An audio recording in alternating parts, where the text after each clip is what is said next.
Serial ini dimulai dengan seorang wanita yang memohon untuk dilepaskan, bertanya pada seorang pria mengapa dia melakukan ini. Pria itu menoleh ke arahnya saat wanita itu menjelaskan bahwa karena dia, anak ini berhenti bernapas. Dia mulai menangis, bertanya apakah pria itu puas dengan ini. Pria itu berkata jika wanita itu benar-benar ingin tahu, itu adalah jawaban yang seharusnya sudah dia miliki. Fakta bahwa dia terjebak di sini, dan fakta bahwa dia bunuh diri adalah sesuatu yang mereka sebabkan sendiri. Wanita itu menangis, mengatakan bahwa dia tidak melakukan apapun, tetapi pria itu menyuruhnya untuk tidak berkata apa-apa lagi karena semuanya sudah berakhir. Ini adalah pengulangan ke-6-nya, masing-masing berlangsung selama beberapa ratus tahun. Saat dia memasuki portal, dia berkata, bahkan di kehidupan ini, dia gagal menghentikan kiamat. Kita mengetahui bahwa namanya adalah Gite. Dia berpikir bahwa jika dia mendengarkannya, mungkin sesuatu akan berubah. Begitu dia keluar dari portal, Woody disambut oleh beberapa naga raksasanya yang menoleh ke arahnya. Naga merah yang paling dekat dengannya mulai menyiapkan serangan napas. Dia meliriknya saat serangan itu melesat lurus ke arahnya. Dia berkata bahwa dia tidak menyesalinya. Dia berkata bahwa dia tidak akan melepaskan anak ini saat dia menggunakan kemampuan bernama pedang tak berbentuk yang berperingkat SS. Yang dia sadari setelah mencapai siklus ke-6-nya dan perang dunia yang mengerikan ini adalah bahwa kegagalan dan pengalaman adalah segalanya. Saat dia memenggal kepala naga itu dalam satu tebasan, dia mendarat di dinding terdekat dan mendekati gerombolan naga. Dia menyiapkan pedangnya dan mulai memotong mereka semua menjadi berkeping-keping, membuat bagian tubuh mereka beterbangan di udara. Setelah serangan terakhirnya, pedangnya mulai menghilang dan dia menghela napas, mengatakan bahwa tidak ada habisnya, tidak peduli berapa banyak yang dia bunuh.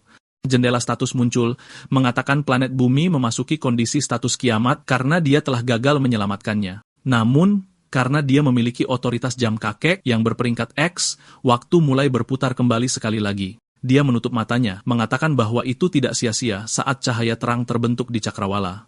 Jendela status muncul sekali lagi, mengatakan waktu dunia dimulai kembali. Kembali ke masa sekarang, kita melihat orang-orang bingung oleh sesuatu karena ada portal melayang di udara tepat di atas mereka.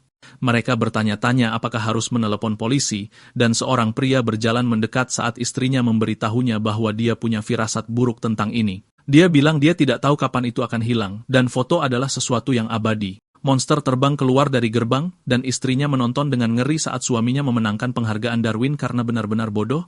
Dia menjatuhkan ponselnya hingga retak, tetapi membeku seperti rusa di sorot lampu saat monster membanjiri keluar dari gerbang. Kita mengetahui bahwa portal-portal itu terbuka di seluruh dunia, dan ini adalah cerita yang kita kenal. Umat manusia berada di ambang kepunahan. Namun di tengah krisis, mereka menemukan harapan baru. Itu membuka era yang dikenal sebagai epik baru. Dunia mengumpulkan para pemburu muda dengan potensi besar di pulau buatan untuk memulai pendidikan mereka. Inilah kota akademi global, pendirian Lair, dan sekarang manusia telah memulai lagi. JT ada di sini pada awal siklus ketujuhnya. Kita melihat seorang pria menyandera seorang wanita, menyuruh polisi mundur kecuali mereka ingin melihatnya mati. Mereka berteriak, menyuruh pria itu untuk menonaktifkan kemampuannya dan menyerah. Saat mereka terus mengatakan ini, JT mendekatinya dari belakang dan mengatakan kepada pria itu bahwa mereka sudah memberitahunya apa yang harus dilakukan. Pria itu berbalik dengan ngeri karena dia tidak merasakan kehadirannya, bertanya-tanya kapan dia berada di belakangnya. Dia kemudian mendorong gadis itu dan mulai mengayun liar ke arah Git, bertanya apakah dia seorang polisi. Tidak ada satu serangan pun yang mendarat dan karena frustrasi, dia melakukan ayunan yang sangat lebar. Jitae menghindarinya, mengatakan bahwa dia bukan hanya seorang polisi, tetapi dia adalah seluruh pasukan. Saat dia memukul wajah pria itu membuatnya terbang melintasi tanah seperti pertarungan Dragon Ball Z, dan dia berkata bahwa dia agak lupa mengendalikan kekuatannya. Kita mengetahui bahwa dia adalah seorang perwira polisi di akademi ini. Ternyata dia adalah seorang pedagang manusia super, dan Jitae menjelaskan kepada semua orang bahwa dia mendengar pria itu menyandera seorang warga yang lewat. Jadi dia muncul. Seorang wanita kemudian bertanya mengapa pedagang itu terbaring seperti itu, dan dia berkata bahwa dialah yang membawanya. Wanita itu berkata baiklah, lalu dia harus menyelesaikan laporan insiden, tetapi mengatakan kepadanya bahwa dia melakukan pekerjaan dengan baik. Untuk beberapa alasan dia terlihat berbeda dari biasanya. Dia bertanya-tanya apakah dia selalu setinggi itu, tetapi dia juga terlihat lebih tampan.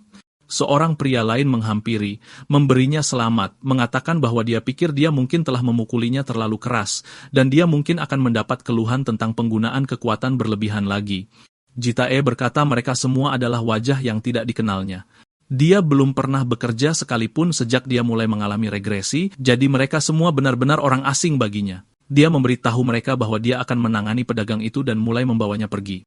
Dia berkata alasan dia, melepaskan kehidupan sehari-harinya dan mulai mengalami regresi untuk menghentikan kiamat adalah kematian bayi naga yang disebut hatchling. Para hatchling yang telah tumbuh sampai batas tertentu di dunia lain bernama Eskalpa datang ke bumi untuk bersenang-senang demi membangun kenangan indah.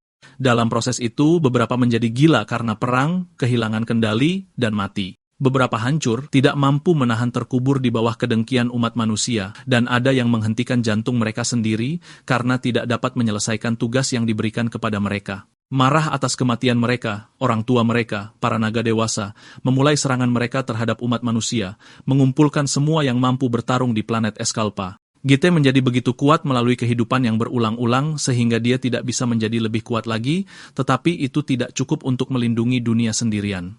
Itulah sebabnya, dalam regresi ini, dia bermaksud untuk mencoba metode yang berbeda. Wanita dari tadi mendekatinya, bertanya apa yang akan dia lakukan setelah bekerja. Dia ingin pergi ke restoran terdekat setelahnya dan mungkin berkencan sebentar.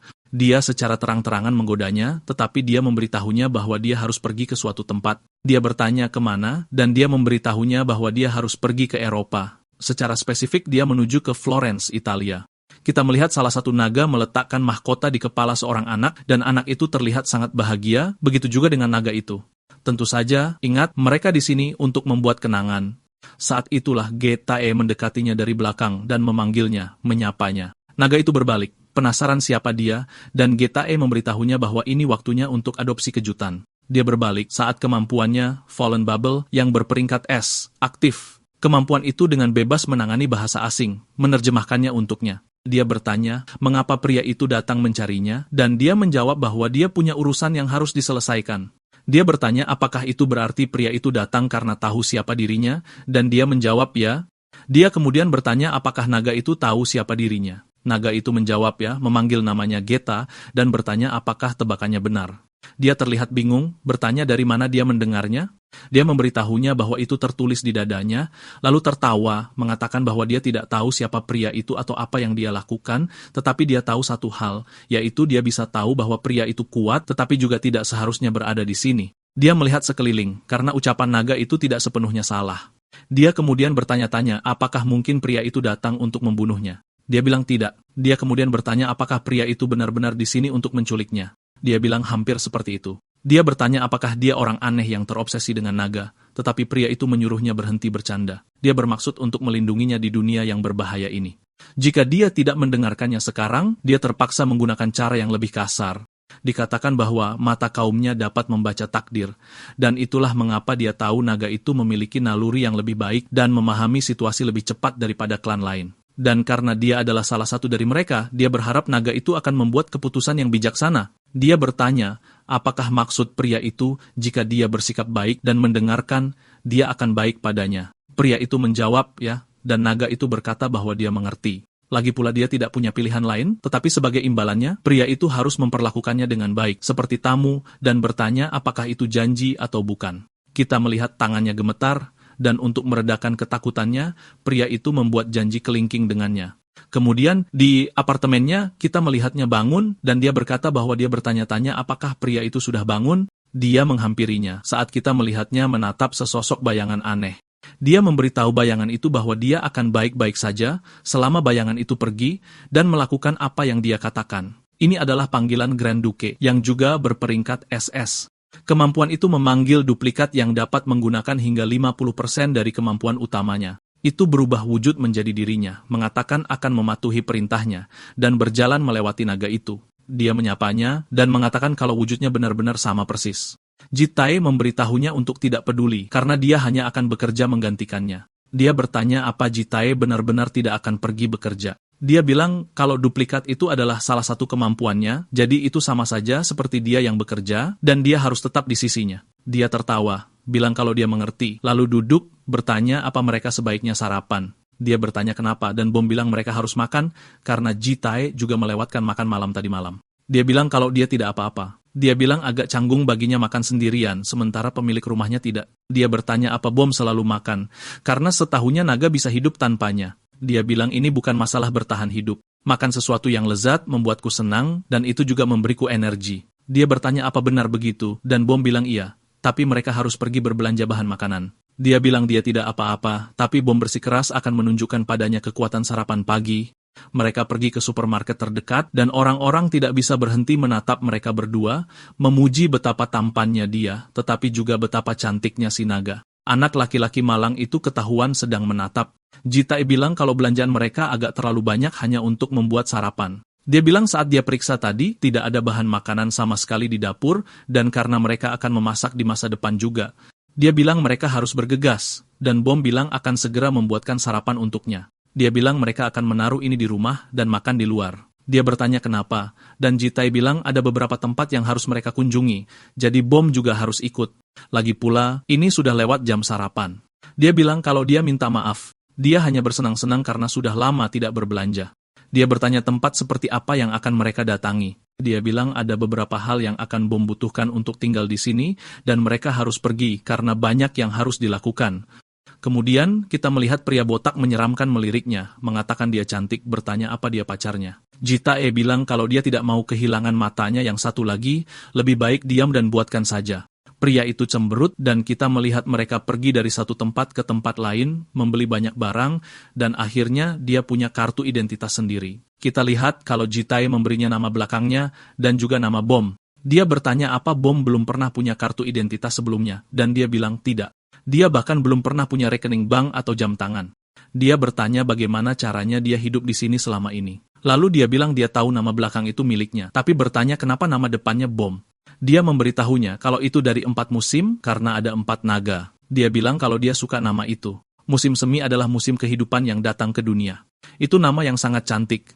Sejujurnya, bukan berarti dia takut lagi padanya, tapi matanya masih terus-menerus memperingatkan kalau pria itu berbahaya. Tapi menurutnya, Jitae bukan orang jahat. Dia bertanya apa Bom bisa begitu yakin setelah hanya 1 hari. Dia bilang instingnya lebih baik dari siapapun karena dia dari klan naga hijau. Jadi kalau dia tidak keberatan, Bom ingin mengamatinya sedikit lebih lama dan tersenyum padanya. Dia bilang dia belum pernah melihat ini di siklus sebelumnya, dan menatap bunga sakura yang mekar, mengatakan bahwa permulaannya tidak buruk. Siklus kali ini mungkin akan cukup santai. Cerita beralih ke tanah, terlantar di suatu tempat di benua Afrika saat kita melihat seorang gadis berambut merah bertanya mengapa mereka bertingkah sok kuat padahal hanya segini kemampuan mereka. Pria itu berteriak, memanggilnya wanita gila, tapi dia menendang wajahnya. Dia membenturkan kepalanya ke tanah sambil tertawa. Dia bilang kalau pria itu jelek sekali. Dia menginjaknya sedikit keras, bertanya apa dia sudah mati, tapi dia bilang ini membuatnya menang 199 kali dari 199 pertarungan, dan dia bertanya-tanya siapa lawan berikutnya.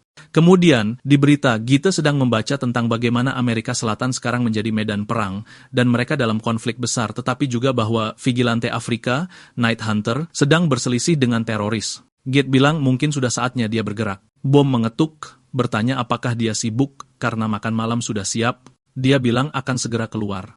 Dia lalu melihat makanannya, yang sama sekali tidak bisa dimakan, dan dia berpikir apa dia akan mencobanya.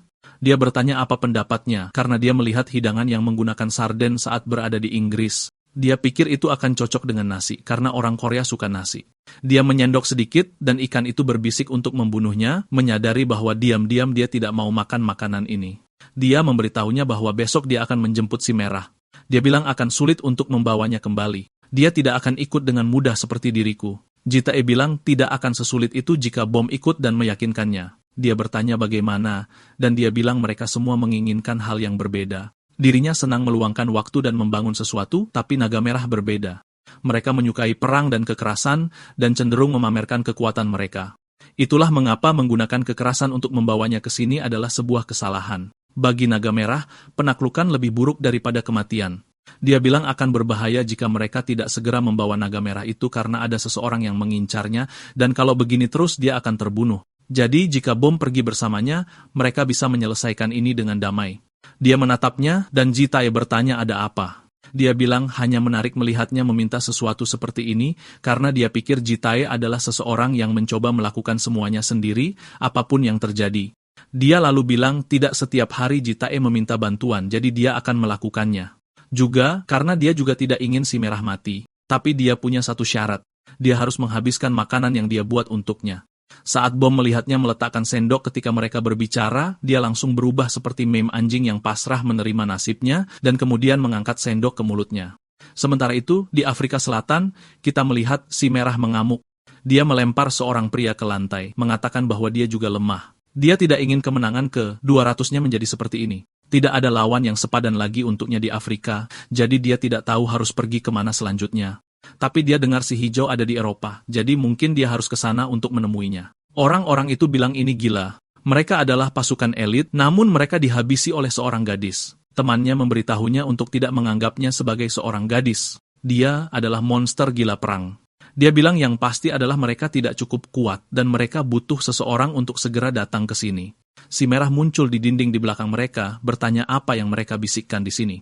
Mereka terkejut dia ada di sana, dan mereka langsung berbalik untuk menembaknya, tapi dia bilang sudah terlambat. Saat dia akan mengayunkan senjatanya, sebuah serangan baru datang dari samping.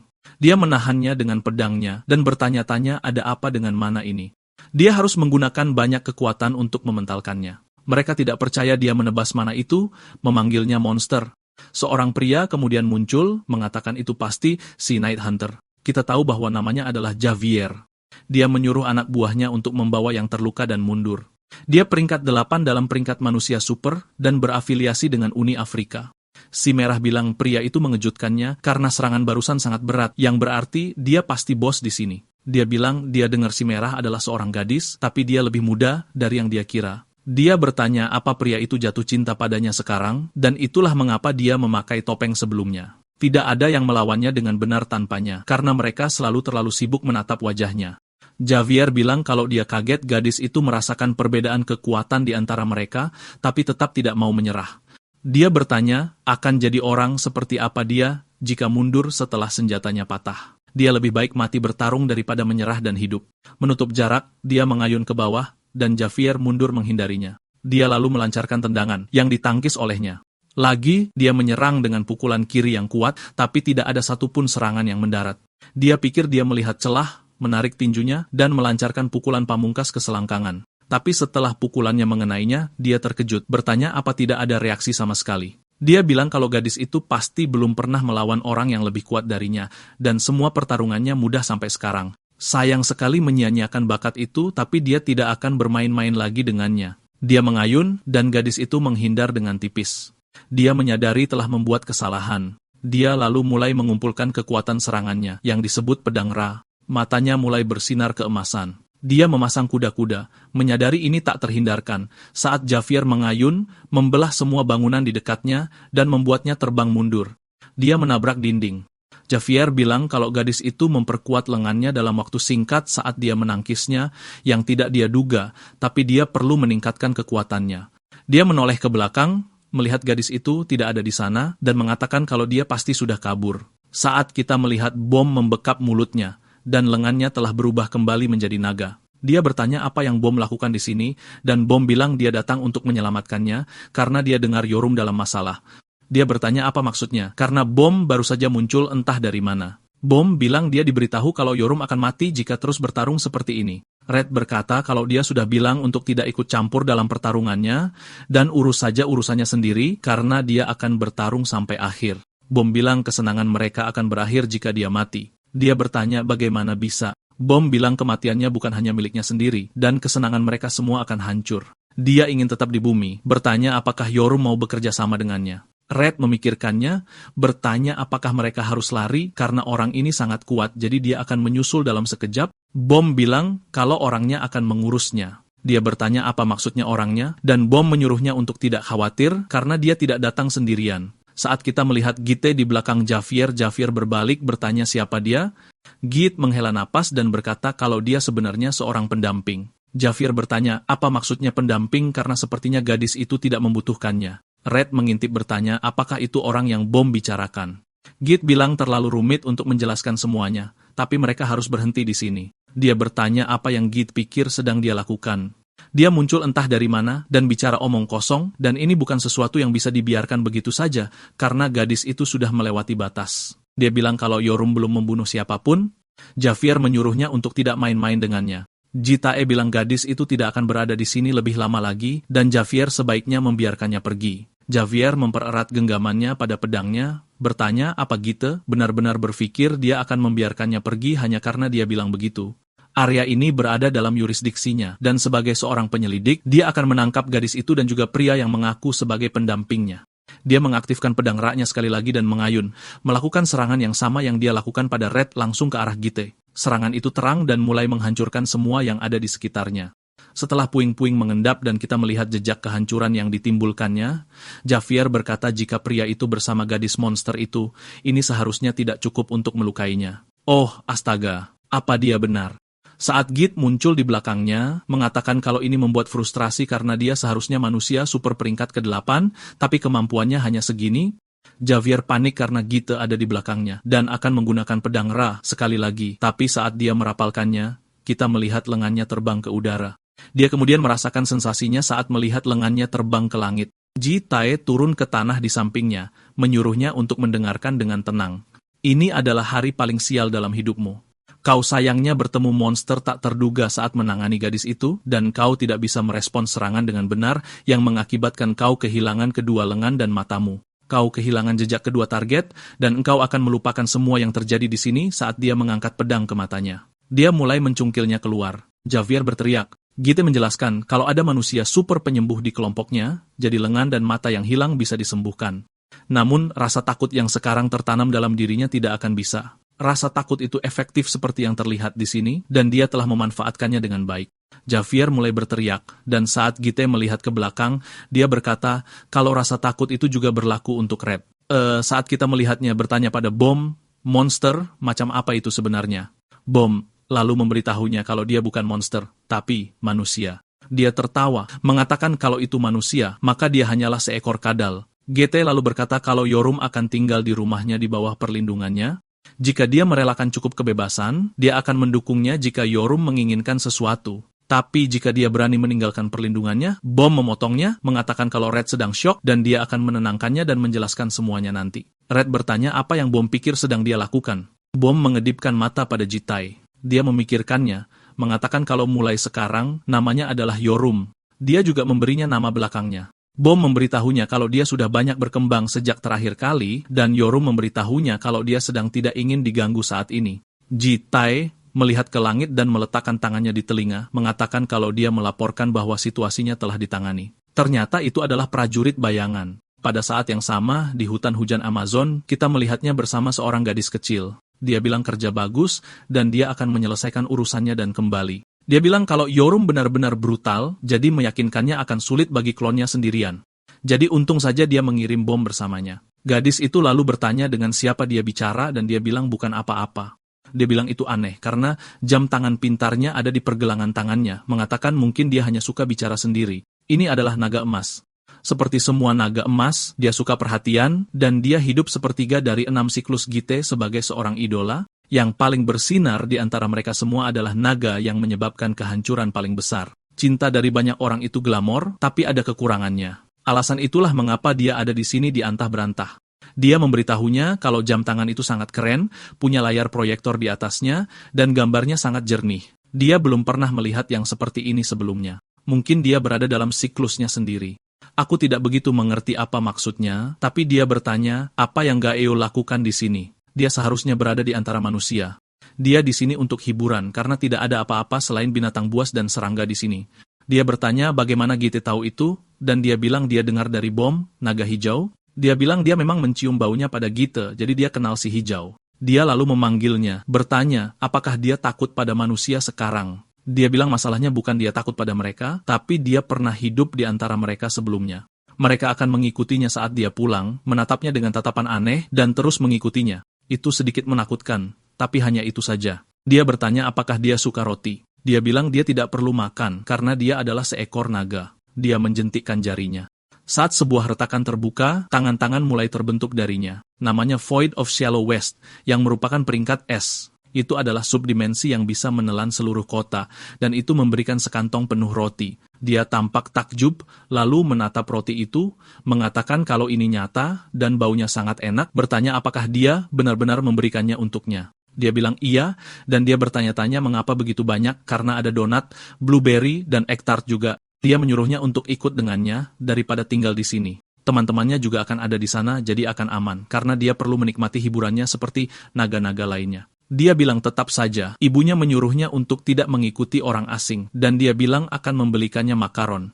Dia menjatuhkan makanan di tangannya saat matanya mulai berbinar. Beberapa waktu kemudian, kembali ke apartemen, kita melihat Yoram keluar ke balkon dan dia tidak bisa berhenti memikirkan Javier dan bagaimana dia baru saja dihajar habis-habisan, tapi dia frustrasi. Bom melihatnya dan ingin menghiburnya sampai dia mendengar pintu terbuka. Dia berbalik saat kita melihat naga emas kecil bersama Gita mengatakan bahwa dia berjanji tidak ke sini untuk meminta roti lagi. Saat dia makan, selanjutnya, dia menunjukkan reaksi seperti di perang makanan, mengatakan bahwa ini sangat lembut tapi juga renyah dan ini adalah rasa surga. Bom menyambutnya kembali, dan naga emas itu senang melihatnya, dan Bom bilang sudah lama tidak bertemu. Gold dengan cepat berlari, memeluknya, saat Bom memberitahunya bahwa dia semakin cantik. Gold berkata sudah lama sekali, dan dia merindukannya. Lalu Gold bertanya sudah berapa lama mereka tinggal bersama dengan pria ini. Dia bilang baru beberapa hari, dan Red juga ada di sini. Sang bayangan menyambutnya kembali, dan dia berkata akan memanggilnya lagi, jadi kembalilah bekerja. Saat dia pergi, Red memasuki apartemen, melihat Gita, dan terlalu frustrasi untuk mengatakan apapun. Gold memanggilnya dan mulai mengganggunya, menanyakan kabarnya, tapi juga kenapa dia merokok lagi. Red membekap bibirnya, menyuruhnya diam. Dia terus mengoceh. Dia akan mencabut lidahnya. Gold menyebutnya jahat. Lalu dia menanyakan umur mereka. Mereka semua memberitahunya umur mereka. Gold lalu menyebutkan bahwa dia terus memanggil Red dengan nama Yoram, bertanya apakah itu nama palsu. Yoram bilang dia juga tidak tahu. Bom lalu menjelaskan bahwa itu nama yang dia berikan padanya, dan bahwa dia adalah Bom. Gold berkata mereka bahkan belum menjalani upacara kedewasaan. Jadi bagaimana mereka punya nama? Dan nama seharusnya spesial, bukan sesuatu yang sederhana seperti itu. Dia bilang jika nama mereka Bom dan Yoram, yang artinya musim semi dan musim panas, maka dia mungkin akan menjadi musim gugur, yaitu Gaeul. Gaeul bilang itu benar, dan kalungnya akan menjadi Gaeul, yang artinya pemenang. Mereka bertanya apakah dia benar-benar tahu ini telur blue. Dia bilang itu polimorf, dan dia akan segera lahir, jadi berhati-hatilah dengannya. Mereka bilang untuk ukuran manusia dia tahu banyak, bertanya bagaimana dia tahu semua ini. Dia bilang mereka tidak perlu tahu itu, dan dia akan mengatakannya lagi, karena mereka semua ada di sini. Mereka hanya perlu mengikuti satu aturan. Nikmati hiburan kalian di sini, tapi jangan tinggalkan pagar. Gaeul bertanya apa maksudnya. Dia bilang dia tidak ingin mereka menyembunyikan diri darinya. Hiburan mereka akan berada di bawah kendalinya dan dalam pengawasannya. Yoram mulai kesal dan mengumpat padanya, sementara dua lainnya hanya menatapnya. Dia bertanya apa yang mereka lihat, dan Bom bertanya apakah itu berarti mereka bisa bersenang-senang di sekitar sini. Dan jika begitu, mereka harus keluar sebentar, dan karena mereka akan tinggal di sini, dia perlu membuatkan mereka identitas dan membeli persediaan. Gaeul bilang itu terdengar menyenangkan, tapi Yoram bilang dia pikir mereka tidak seharusnya keluar karena tidak punya uang. Jitai menyuruh mereka untuk tidak khawatir dan melemparkan dompetnya. Bom bertanya berapa banyak yang bisa mereka habiskan, dan dia bilang mereka bisa menghabiskan sebanyak yang mereka mau. Mereka mulai berbelanja gila-gilaan, dan dia memperhatikan saat mereka membeli semuanya satu persatu sampai batas kreditnya tercapai. Dia menatapnya saat mereka di rumah dengan semua barang belanjaan mereka. Lalu Bom dengan canggung mengembalikan dompetnya, mengatakan bahwa mereka belanja terlalu banyak, dan dia juga ingin membelikan beberapa pakaian untuknya, tapi tidak bisa karena batas kredit. Dia bilang tidak apa-apa. Saat Gaeul menyuruhnya untuk melihat, dia mulai berganti dari satu pakaian ke pakaian lain, bertanya apakah menurutnya itu cantik, dan dia membeli semuanya karena menurutnya bagus, dan dia senang dengan itu. Dia bilang pakaian itu cocok untuknya, dan dia berterima kasih. Yoram sadar bahwa dia mungkin harus melakukan hal yang sama, dan menunjukkan bahwa dia membeli jam tangan dan pedang karena miliknya hancur. Dia bilang dia membeli yang cukup bagus, dan dia bilang dia senang itu bukan barang sampah. Gaeul bilang dia juga membelikan beberapa untuk dicoba, tapi Yoram bilang dia tidak butuh semua itu. Bom bilang Yoram tidak pandai mengungkapkan perasaannya, tapi dia berterima kasih. Jitae bilang itu melegakan, tapi bertanya apakah dia tidak membeli apa-apa karena dia terlihat tidak membawa apa-apa. Dia bilang dia membeli satu barang, dan itu ada di atas meja. Itu tanaman dalam pot. Dia bilang rasanya menyenangkan merawatnya, dan dia bertanya apa yang dia bicarakan. Dia bilang itu akan berbunga dan menjadi kenangan, sesuatu yang bisa dia hargai selamanya, tapi dia penasaran tentang sesuatu. Dia bertanya apa, dan dia bilang seperti yang dia tahu, hiburan mereka bukan hanya tentang makan dan minum. Apakah ada cara untuk mendapatkan pengalaman penuh di bawah pengawasannya? Dia bilang ada, dan dia terlihat terkejut. Dia bilang akan cukup sederhana jika mereka pergi ke sekolah, yaitu Akademi Lair. Gayul dan Yorum bertanya-tanya apakah mereka tidak salah dengar. Kemudian, mereka bilang sudah kembali, dan Yorum bertanya-tanya mengapa wawancaranya begitu lama. Bom bertanya-tanya mungkin dia tidak ada di sini. Gaeul bilang dia memikirkan sesuatu yang mengerikan. Bagaimana jika mereka berdua berhasil, dan dia gagal? Dia akan menjadi satu-satunya yang tidak pergi ke sekolah. Yorum bertanya kenapa dia terus membicarakan skenario terburuk, dan sebaiknya dia menyumpal mulutnya dengan roti saja. Dia bilang dia akan gagal karena dia babi, tapi Jitai memberitahu mereka bahwa mereka melakukannya dengan baik saat wawancara. Dia mulai memeluknya, mengatakan bahwa mereka akan menggagalkannya, tapi dia menyuruhnya untuk tidak khawatir. Bom bertanya dari mana saja dia, dan dia bilang dia keluar untuk mengambil ini. Saat dia mengangkat sebuah tas, Gayul mulai mengendusnya, mengatakan baunya enak, bertanya apa itu.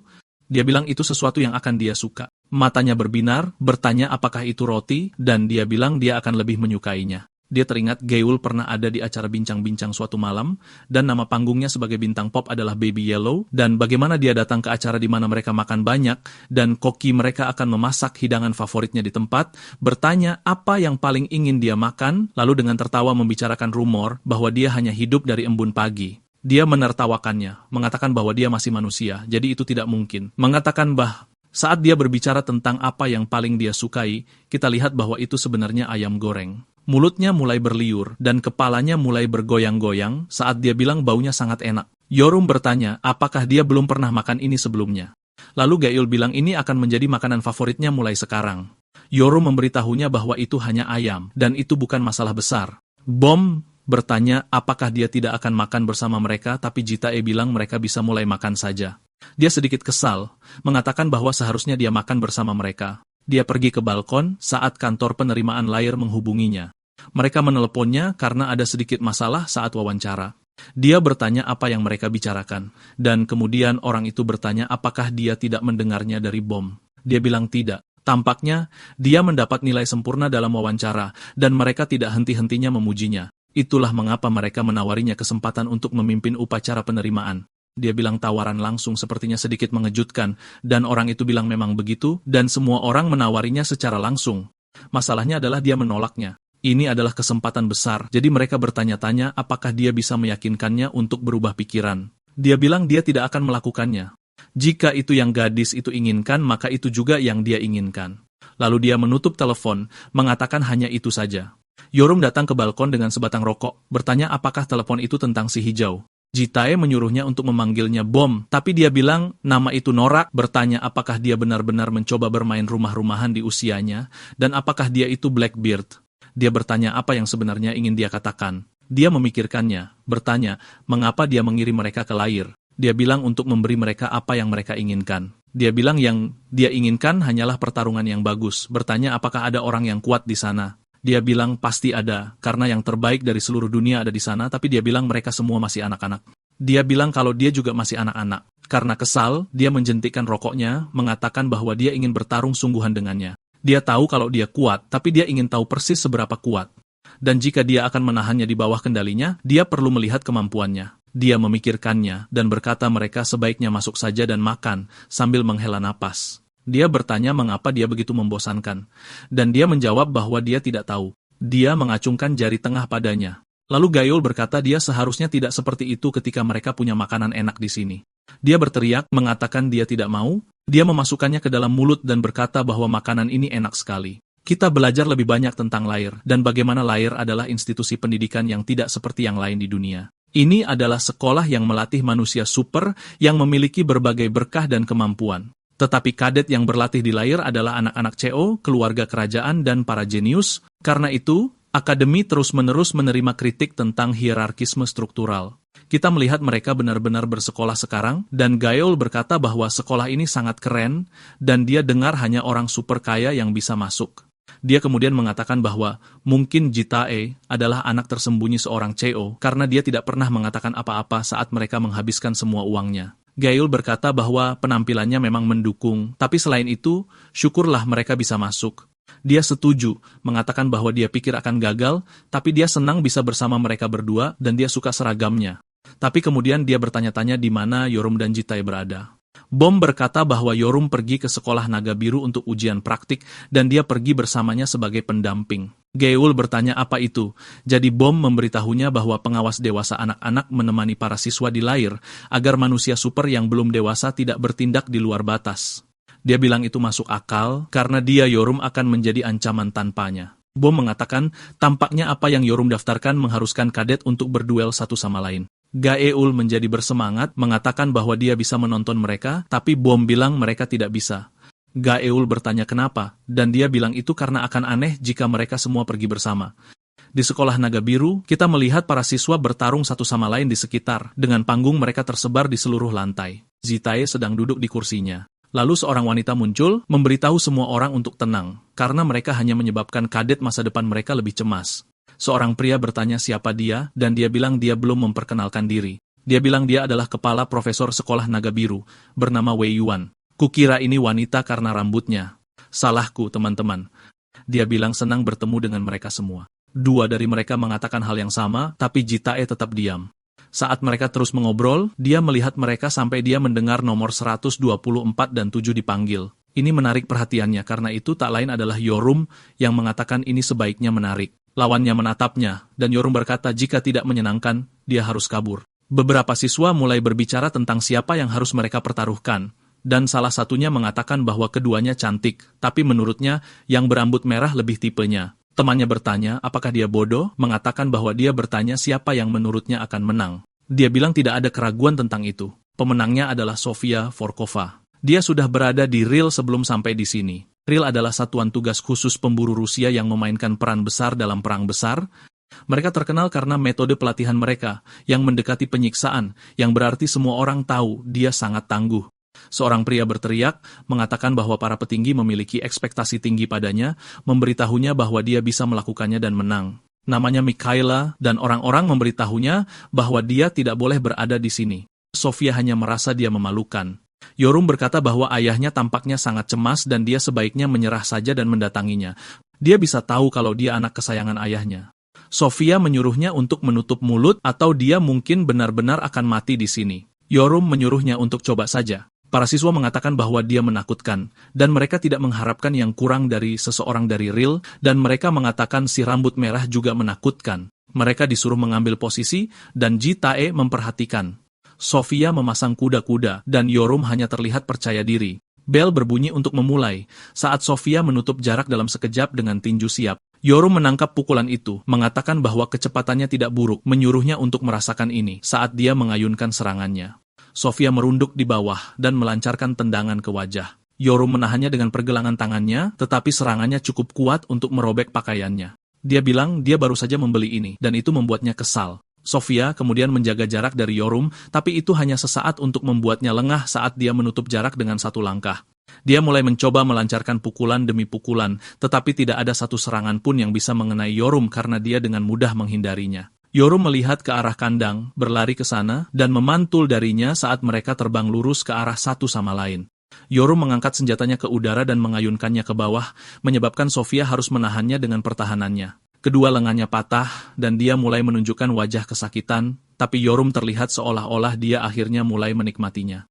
Saat Sofia bertahan, Yorum menggunakan semacam teleportasi instan untuk berada di belakangnya, mengatakan bahwa dia berharap lawannya tidak berpikir dia mudah karena dia hanya bermain-main. Dia melancarkan pukulannya, mengenai Sofia, membuatnya terbang sampai ke batas kandang, dan dia mulai batuk darah. Yorum mengarahkan pedangnya padanya dan mulai tertawa. Dia secara resmi dinyatakan sebagai pemenang. Lalu dia mengejeknya, mengatakan bahwa dia bertingkah seolah-olah dia kuat, tapi pertarungan itu sangat mudah. Sofia terlihat kesal, dan Yorum berkata bahwa untuk yang disebut elit, ternyata mereka hanyalah sekelompok anak-anak yang mencoba bermain pahlawan padahal mereka hanya pecundang. Mikhaila berlari ke arena, dan para siswa tidak percaya dia baru saja dihajar habis-habisan seperti itu, padahal awalnya pertarungan terlihat cukup seimbang. Salah satu dari mereka mengatakan bahwa si rambut merah bahkan tidak terluka, jadi dia hanya mempermainkannya. Mereka mulai berbicara tentang betapa kuatnya dia, tetapi mengatakan mungkin Sofia saja yang sangat lemah. Dia mungkin dari Ril, tapi sepertinya dia di sini hanya karena penampilannya. Dia tidak punya kemampuan, jadi wajahnya pasti yang menyelamatkannya. Sofia bisa mendengar semua ini. Perawat mengatakan bahwa dia sudah selesai memberikan pertolongan pertama. Dia akan segera baik-baik saja, tapi lengannya masih patah. Mikaela berterima kasih padanya. Tapi Sofia mengepalkan tinjunya, frustrasi, mengatakan bahwa dia belum selesai. Mikaela tertawa, mengatakan bahwa dia telah melakukan yang terbaik dan itu memalukan, tetapi dia tidak bisa mengalahkan anak itu dengan kemampuannya sekarang, tapi dia tidak kecewa padanya. Dia menatap pisau di kakinya, dan dia berkata beruntung dia bertemu lawannya sekarang, karena kekalahan membuat seseorang lebih kuat dan dia akan melaporkan ini kepada atasan sendiri. Perawat kemudian memberitahunya bahwa putrinya sedang berjalan keluar dari kandang, dan kita melihatnya memegang pisau, mengatakan bahwa dia tidak pernah menyerah. Dia hanya sedikit terdesak saat dia mulai melepaskan mana ke dalam pisau. Dia mengatakan bahwa dia baik-baik saja, dan dia bertanya pada Yoram kemana dia pikir akan pergi, karena dia belum selesai. Dia melesat ke depan, dan menusuknya tepat di punggung dengan pedang yang diperkuat mana. Jitae hanya duduk di sana menonton, saat Yoram menggertakkan giginya, saat Sofia menyuruhnya mati, memanggilnya jalang.